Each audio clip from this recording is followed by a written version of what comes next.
So a day earlier than normal, we are here with some championship score predictions. We got a full fixture list coming up tomorrow on Friday, as well as that we got a full fixture list on Monday as well. So in the space of 4 days, the league table could flip around quite a bit. As you can see on screen now, that is how the table is currently lining up. And we got some tasty games to get into today, so I'm always interested to see what you guys are saying. As always, all this weekend's games will be in the description down below so that you guys can easily go ahead and make your score predictions. But without further ado, let's hop into some of these predictions. So starting it out with the 12 o'clock kickoff tomorrow, we got Bristol City going up against Reading. I actually think this is a tricky game to predict. Both teams are in need of 3 points. Bristol City lost last weekend, still find themselves in the playoffs though, although it was a pretty gut-wrenching way to lose against Aston Villa. In that game, Max O'Leary probably had the game of his life, although there was a dodgy penalty given against City in that game. They're going up against a Reading side who do find themselves on a good run of form at the moment. They've managed to bridge a gap of 4 points between themselves and the relegation zone, and despite Nelson Oliveira being back from injury and back in the squad now, it's Yaku Mete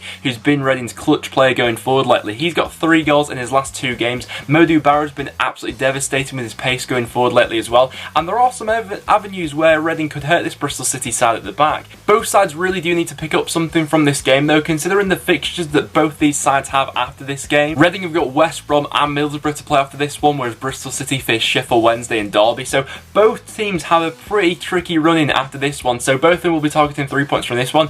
I'm just going to edge Bristol City. I fancy them to bounce back from last week, although Reading won't be any mugs for this one. FIFA will say it'll be a 1-1 draw. Tough game to predict, that one. And then we got Sheffield United going up against Nottingham Forest. A big game in the race for automatic promotion, with Sheffield United 3 points behind Leeds at the moment. They do have a slight advantage in the fact that they are playing earlier, so if they do win this game, they will go into the top 2 temporarily, although Sheffield United are missing a couple of key players for this one. Billy Sharp and Chris Basham are both missing through injury, and John Egan, obviously after picking up a red card in his last game, will be suspended for this one. It is a decent time to be playing this Forest squad, who have lost their last 3 matches now. Their last performance against Blackburn wasn't really convincing. Blackburn probably could have had more goals actually. In the second half, Pantilimon dug them out on a couple of occasions, and they only managed to register 1 shot on target. Sheffield United can't allow the same thing to happen that happened in the Millwall game, in the fact that if they do take the lead, they need to start killing off these sort of games, you know. The longer the game goes on at sort of 1-0, if they do take the lead, Forest will grow back into it, and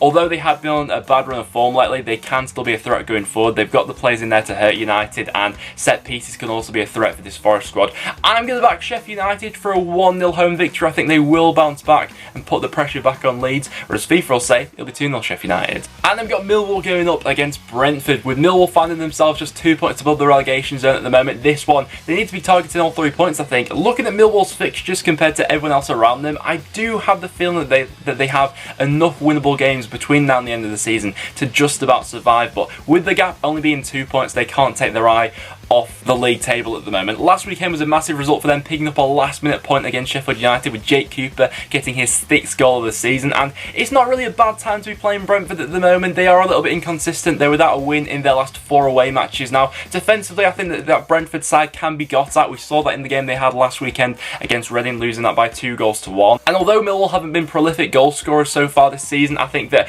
putting balls into the box and putting that Brentford defence under a bit of pressure, there could be a couple of cracks that begin to form in this one. And with Millwall needing the 3 points more than Brentford are at the moment, I'm just going to fancy the home side for a 2-1 victory, with FIFA saying it'll be 1-0 Millwall. And then we got Birmingham going up against Derby County. Derby still having everything to play for in the race for the top 6, but Birmingham have picked up their form lately. They're unbeaten in their last 3 games. Their last one was a bit of a frustrating draw against Ipswich. They probably could have got all 3 from that one if they had a bit more going forward in that one, but I feel like they'll give Derby a really good run for their money in this one. Derby are a side who I can't really work out at the moment. In the last 4 games, they've scored 13 goals, and there's been real ups and downs in terms of their performance levels over the past few weeks. The last one, they beat Bolton 4-0. At times, it was looking like that was becoming a bit of a training exercise, really. Bolton weren't really putting up much of a fight. I think this one will be much more closely contested, but since Mason Mount has come back into the squad, we've seen a massive uplift in the performances from Derby, especially with their goal scoring. I think that Birmingham will be up for this one though. They've taken results off quite a few of the sides near the top of the championship. You know, we saw a few weeks ago them beating Leeds and drawing against Sheffield United. United. This isn't an easy place to go to, and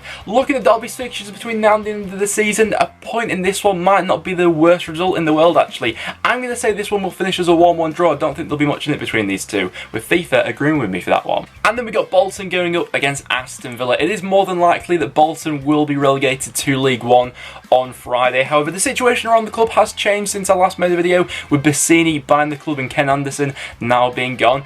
It's a funny old situation because on one hand, Ken Anderson leaving is fantastic news for Bolton fans. On the other hand, with Bassini and his previous past at Watford leaving them in a mess, it's an interesting one for the future. It'll be interesting to see if he does stick with Phil Parkinson for next season. I'd be quite surprised if that is the case, but we'll wait and see what happens with that. Talking about Aston Villa though, on an 8-match winning streak for this one, can Bolton Wanderers halt that? It is pretty unlikely. I believe that Jack Grealish will be featured back in this one as well after missing out in the game against Bristol City with an illness, and considering Derby put 4 goals past Bolton last weekend, it's scary to think what this Villa attacking force can do to them. There may be a better atmosphere going around Bolton with Ken Anderson being out the door now, but for this one, I can't see anything halting Aston Villa's progress. I'm going to back the away side for a 3-0 victory, with FIFA saying it'll be 2-0 Villa. And then we got Leeds going up against Wigan Athletic. Now, in a lot of Wigan's recent games, they have been fairly open, and they have picked up some pretty big results actually. They got a point against Norwich last weekend, where arguably they were the better side for a lot of that game. They probably had the better chances to go on to win that one. And as well, they picked up a point against Bristol City not too long ago as well. So Leeds could find themselves slipping up in this one perhaps. Although Leeds' last 2 performances have been, very convincing. They were by far the better team against Preston and last weekend against Sheffield Wednesday. Although they only got 1 goal in that game, if it wasn't for Westwood, the Wednesday goalkeeper, Leeds could have run away with that one. So Leeds lately have been looking clinical. They've been looking very good going forward, and they've been dominating football matches. However, with Wigan at the moment, they've not been looking bad going forward. I can see them causing Leeds some problems. It's also an interesting dynamic going into this game, as Sheffield United will have played before Leeds have, so depending on that result, the pressure may be on Leeds or it may be taken away from them depending on how United have got on. Both sides need the points at the moment, with Wigan sat just 2 points above the relegation zone. I'm gonna say Leeds will walk away with a 2-1 home victory, although I don't think it'll be as easy as a few people are suggesting perhaps, with FIFA saying it'll be a 1-1 draw. And then we've got an interesting game between Middlesbrough and Stoke City. Middlesbrough find themselves just 1 point below the top 6 at the moment, and looking at their fixtures, I do think that every game they have between now and the end of the season is fairly winnable, although with how inconsistent this Borough side can be, I'm not sure what to expect from them from the run-in. After that torrid run of 6 defeats in a row they've went on, they picked up back-to-back wins now in the Championship, with Ashley Fletcher and Assombalonga leading the line for them recently. They've got 3 goals between them in their last 2 matches. They're going up against a Stoke side who, like I said, haven't really been too convinced by lately. Their last result was a 2-2 draw against Rotherham, where they did find themselves 2 goals up in that game,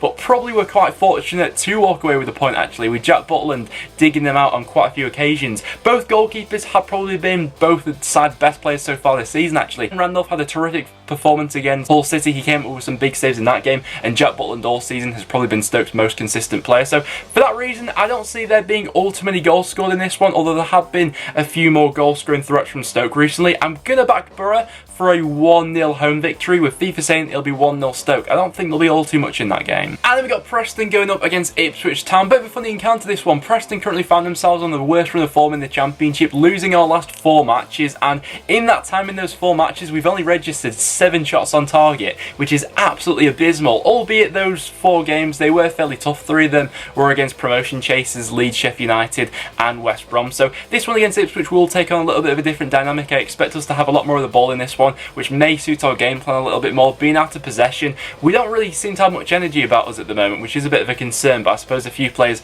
are getting a little bit burnt out towards the end of the season. I would like to see Alex Neil make a few changes for this one. Some of the players we brought in January, like Josh Ginnelly, I'd like to see being given a chance in this one. With Ipswich, of course, their relegation being confirmed last weekend. Despite that, I don't think there'll be a rollover in this game. Even with, they've been looking destined for relegation for the majority of the season, but under Paul Lambert, they've still been putting up some decent performances. They've been scoring a few more goals lately. In their last game against Birmingham, a 1-1 draw, they could have walked out with all 3 points in that one with some of the other chances they created. So I expect this one to be a bit more of an open game than what Preston have been featured in lately. Our last game against West Brom was just a really weird one. All the Preston fans thought that Alex Neil was leaving. In the end, he's going to sign a new 3-year contract, so I think that will give the atmosphere around Deepdale a bit more of a lift for this one. But I don't think Ipswich will be a rollover. I'll say this one will finish as a 1-1 draw, with FIFA saying it'll be 2-0 Ipswich. And then we've got QPR going up against Blackburn Rovers. Rovers, a bit of a tricky one to predict this one. Both sides really playing for nothing anymore. QPR are 8 points above the relegation zone, and with that 4-0 win they got last weekend against Swansea,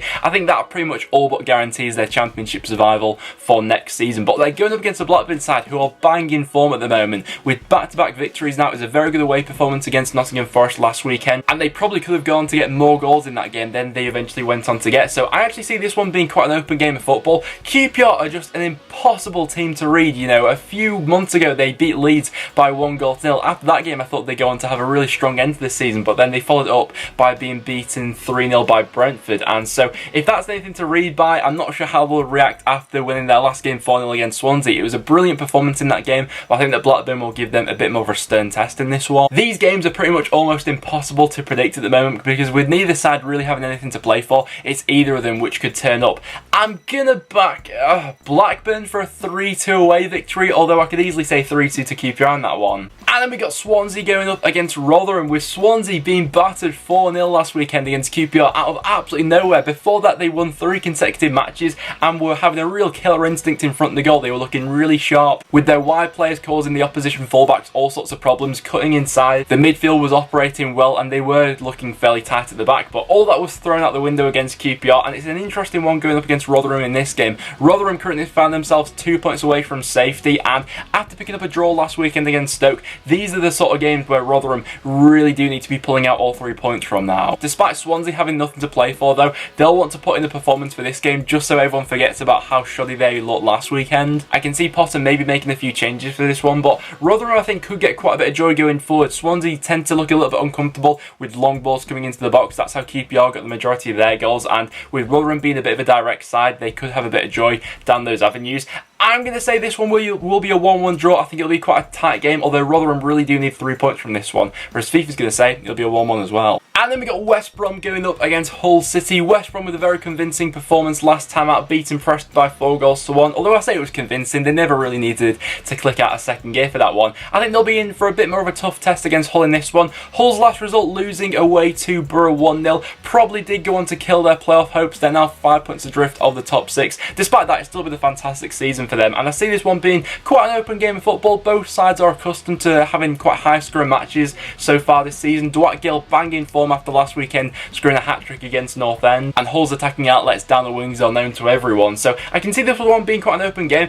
Interested about West Brom, they have announced that their caretaker manager will be in charge from now until the end of the season. It's just been a really weird season for West Brom so far, because at times they've looked really convincing, other times they've looked quite shoddy at the back, obviously after the sacking of Darren Moore and everything that's gone down. If West Brom do go on to get promoted, it will have been one of the most bizarre promotion seasons from a relegated club coming back down, but for this one I think I'll fancy West Brom for a 2-1 home victory. I think that result last week for Hull may have killed their season. You could see it by the players at full time. I think that loss against Middlesbrough did take a little bit out of them, so I'll say 2-1 West Brom. FIFA will say 2-0 West Brom. I think it'll be a good game though. And then to round things off, we got Norwich going up against Sheffield Wednesday. An interesting game with Norwich drawing their last 2 matches now. They are still quite comfortably sat at the top of the table, but they'll be wanting to turn their form back around and get all 3 points from this one. Maybe in the absence of Emi Buendia is why they have been struggling a little bit lately. You know, the performance they had against Wigan, not the best game in the world. It was probably Wigan who did have the better chances to go on to win that one. They're going up against a Sheffield Wednesday side who are, you know, nothing to play for at the moment, sat in mid-table